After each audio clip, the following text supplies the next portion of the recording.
Well, next, let's queer up the world view. Ghana shudders, then pauses, as they may lose billions over LGBTQ hate.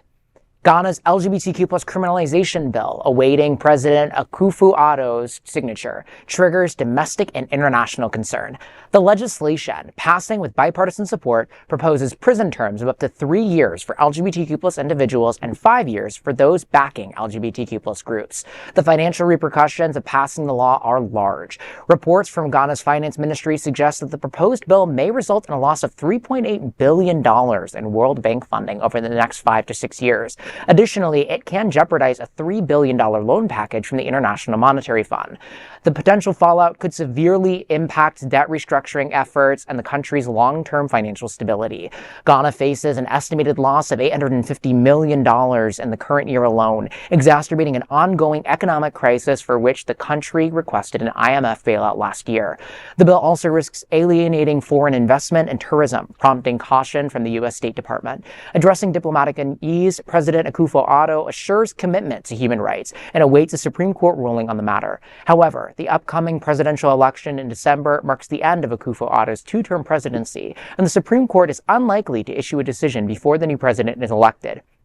It appears that the LGBTQ plus community in Ghana will have to face sleepless nights for at least a few months more. I just want to say, they say go woke, go broke, but clearly that's not the case here. Right. Mm-hmm. Actions have consequences.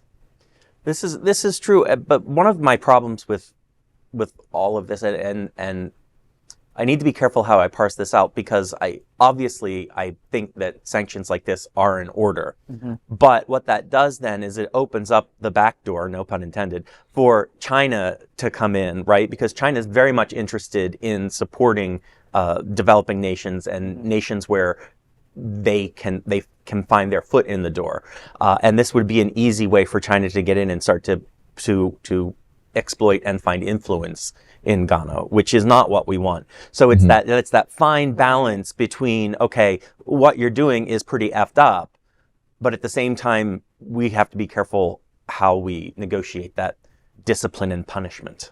That is true, but also in fairness, some people speak gay, some people speak straight, everybody speaks money.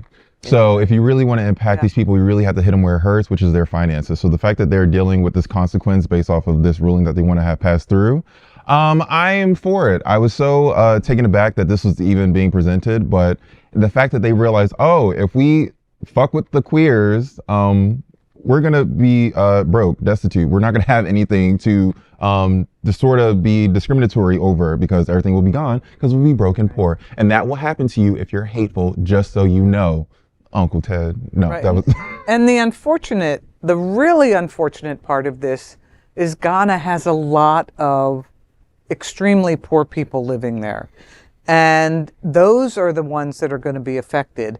But I do believe that the IMF and the World Bank need to take a stand on these issues to demonstrate that you can't be a human rights violator and get billion-dollar bailouts because your criminalization of LGBT people are costing you tourism dollars and such. So, yeah.